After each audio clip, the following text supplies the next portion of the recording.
Ini kan problem kita masalah durasi, ya sulit memang makanya kita bilang bang, abang lebih bagus nggak pakai baca, lebih bagus misalnya improvisasi.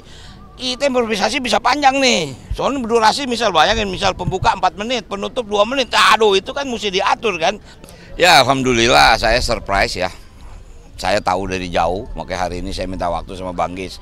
Saya bilang bang, saya mau lihat dong rencana pembangunan Masjid Apung di Ancol sudah sampai mana gitu kan. Ya makanya Bang Gis, udah kalau gitu kita lihat sini lah. Nah hari ini saya ke sini melihat lah sudah sampai sejauh mana kan. Ya alhamdulillah, mudah-mudahan ini harus, karena ini kan sudah persetujuan dan sudah dianggarkan, berarti tidak ada alasan untuk tidak dilanjutkan pembangunan. Jadi itulah salah satu, karena memang saya lihat ini sangat penting, perlu di Ancol ini ada masjid ya, apalagi kalau memang bisa menjadi bahasanya Masjid Apung itu kan, jadi ada istilahnya ada destinasi baru lah gitu. Selain di sini tempat rekreasi juga bisa beribadah, itu menarik sebagai sebuah tempat publik ya, itu menjadi satu hal yang lengkap lah. Jadi ya saya terima kasih sama Bang Gis. Cuman berapa lama rencana Bang Gis nih? Insya Allah pertengahan tahun depan selesai. Saya tambahkan ya. Jadi kelanjutan dari kedatangan yang di rumah saya pada saat itu, Bang Dul itu bertanya tentang apa-apa saja programnya Pak Anies di Jakarta yang belum tuntas. Lalu saya ceritakan salah satunya adalah Masjid Apung Ancol, 2 tower untuk rusun di Kampung Akuarium sama Kampung Bayam. Alhamdulillah Mas Pram sudah ke Kampung Bayam, sudah tekan kontrak. Tentang di Kampung Akuarium juga insya Allah akan tetap dibangun 2 tower lagi untuk masyarakat di sana.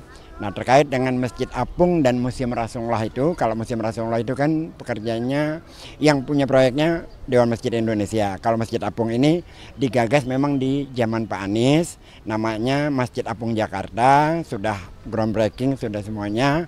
Dan hari ini kita lihat sudah progresnya sudah berjalan ya, insya Allah nanti tetap dituntaskan karena waktu itu terhambat karena masalah COVID.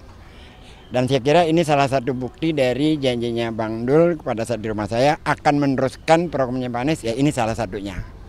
Bahwa tetap melanjutkan apa yang sudah di jauh-jauh hari digagas gitu loh. Bagaimana caranya mendukung agar segera terselesaikan, mengingat ini proyeknya B2B sekarang,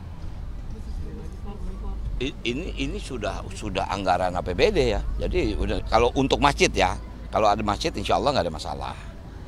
Artinya kalau museum memang ini kan kerjasama dengan pihak Arab Saudi, lembaga wakaf Saudi. Penggagasnya adalah Dewan Masjid. Ya kebetulan kan Pak Yusuf Kalla. Memang Pemda menyediakan lahan ya. Pemda DKI menyediakan lahan, tapi pembangunannya adalah dari Saudi. Nanti kita akan tanya sama Pak Yusuf bagaimana kira-kira mau dilanjutin. Sayang juga kalau tidak dilanjutkan gitu loh.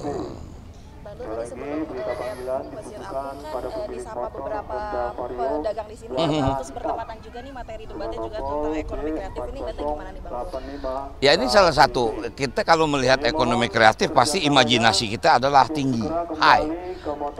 Ekonomi kreatif juga ada di tengah masyarakat yang kita anggap bawah ya.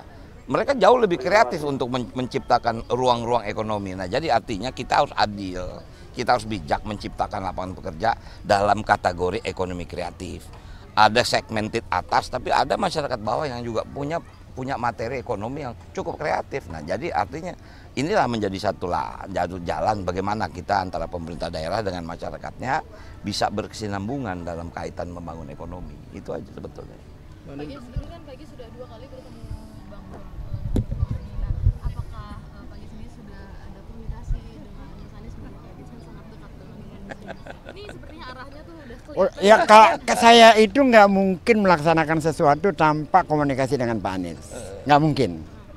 Dan Bang Dul ini kan menyatakan bahwa akan melanjutkan program Pak Anies. Saya menitipkan harapan dan hari ini adalah salah satu langkah awal kita untuk program-program Pak Anies yang kemarin untuk dilanjutkan. Apa ada pesan dari Pak Anies kepada Bang Dul dan Mas Pram? Kalau itu Bang Dul sama Pak Anies komunikasinya lebih lancar daripada saya. Mereka udah 2 jam bareng. Ya artinya ya saya pribadi sempat ya ngobrol sama Bang Anies. Walaupun memang 2 jam.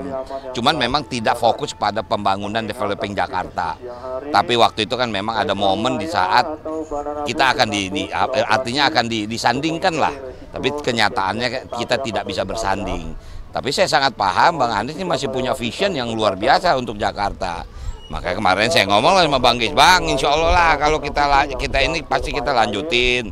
Nah jadi artinya ini salah satu bukti lah bahwa kami serius akan melanjutkan semua program Bang Anies yang memang sangat pantas untuk dilanjutkan. Gitu aja seperti intinya. Di Ancol kan ada Formula E juga nih. Ya. Sudah ada, bakal digulirkan lagi nggak? Nah kalau itu kan memang harus masuk kalender kegiatan ya.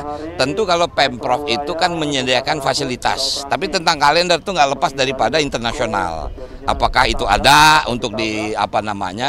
Karena yang namanya Mandalika juga mungkin saja satu saat tidak terjadi internasional. Nah itulah bagaimana menjalin hubungan dengan dunia internasional. Apalagi kalau Jakarta menjadi kota global, harusnya kalender itu menjadi paten. Cuman konsekuensinya kan anggaran besar. Apakah sanggup Jakarta? Sanggup, sebetulnya bisa. Tinggal kita menjadwalkannya saja. Itu aja. Ya. Lama paslon lain ini Pak Susono berkelakar bahwa ada janda kaya mencari pemuda. Aduh, kalau saya yakin mungkin beliau bercanda, enggak. Ya kan kita lah tahu kan Pak Siswono bagaimana. Mungkin bercanda, tidak forum yang serius seperti itu. Ya walaupun jujur saya juga membaca agak terkejut juga, tapi ini pasti bercanda, nggak mungkin lah. Beliau kan kita tahu ya apa namanya, mungkin artinya tahu tentang sejarah bagaimana kan. Jadi saya sih menganggapnya mungkin ya apa ya, candaan aja mungkin. Itu aja yang bisa saya pahami gitu. Baru terus sejauh ini untuk persiapan debat gimana Bang Dul? Bakal pakai kostum apa? Khas Betawi biasanya atau akan ada kejutannya? Aduh, kalau kejutan ya ntar dong, lihat dong. Enggak, artinya kita enggak apa ya. Kita tidak berusaha untuk menciptakan sebuah kejutan. Karena kan temanya udah dikasih tahu. Cuman mungkin ini kan problem kita masalah durasi. Ya sulit memang makanya kita bilang, Bang, Abang lebih bagus nggak pakai baca. Lebih bagus misalnya improvisasi. Kita improvisasi bisa panjang nih, soalnya berdurasi misal bayangin, misal pembuka 4 menit, penutup 2 menit, aduh itu kan mesti diatur kan. Nah jadi ya itu menjadi itulah menjadi strateginya, kapan saya baca, kapan tidak baca, mungkin itu saja. Oke? Baru nanti bertemu sama Mas Pram berangkat bareng atau Ya, rangkaian? nanti jam 6 kita ketemu di Merkur. Merkur sini. Nanti kita ketemunya di situ, baru jalan bareng ke Ancol, ya kan? Jadi mungkin itu saja. Oke.